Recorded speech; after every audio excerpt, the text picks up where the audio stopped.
तो बस चरे ही जा रहे। ये लोग मुझे बहुरानी बनाकर लाए या नौकरानी। इतनी जल्दी जल्दी तो कोई रोबोट भी रोटियां नहीं बना पाएगा। हे भगवान, ये कहाँ फंस गई मैं। ऐसे ही उसे 3 घंटे लगातार किचन में खड़े हुए बीत जाते हैं। उसका सारा मेकअप पसीने में बह चुका होता है। बस अब और पराठे नहीं चाहिए।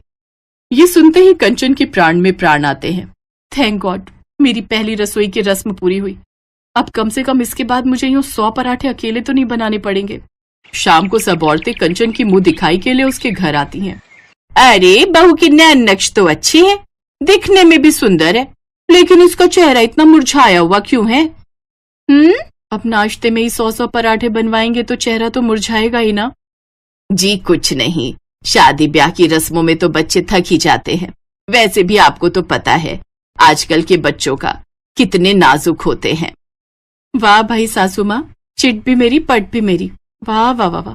उस रात मुंह दिखाई की रस्म काफी देर तक चलती है, जिस कारण कंचन थक जाती है। उफ, ना जाने ये कैसा पेट है इन लोगों का। ऐसा करूंगी, सुबह नाश्ते में मैं सबके लिए इडली सांभर और पोहा बना दूंगी। हाँ, ये ठीक रहेगा, वो जल्दी भी बन जाएगा और इस तरह मैं 100 पराठे बेलने से बच जाऊंगी। अगली सुबह कंचन सबके लिए नाश्ते में इडली सांभर और पोहा बनाकर तैयार कर देती है। ये क्या नाश्ते में भला ये इडली सांभर और पोहा कौन खाता है भाई? नहीं नहीं, हमें तो पराठे ही खाने। जब तक 10-15 पराठे खाकर डकार ना आ जाए तब तक तो समझो पेट भरा ही नहीं जी। ये इडली सांभर तो हमारे दांत के नीचे भी ना आए। ठीक कहा, छोटी बहू जाओ, जाकर सबके लिए पराठे बनाकर ले आओ। जी माँ जी। गुस्से में कंचन रसोई में जाती है। इतने अच्छे दिल से मैंने इनके लिए नाश्ता बनाकर रखा था, लेकिन वो सारा खराब हो जाएगा। जब इन सबको पराठे ही खाने थे तो पहले ही बोल देते, कम से कम यूं गर्मी में खड़े रहकर पसीना तो नहीं बहाना पड़ता। कंचन फिर जल्दी से ढेर सारा आटा गूंथती है और पूरे 2 घंटे बाद 100 पराठे बनाकर तैयार कर लेती है और सबको सर्व करती है।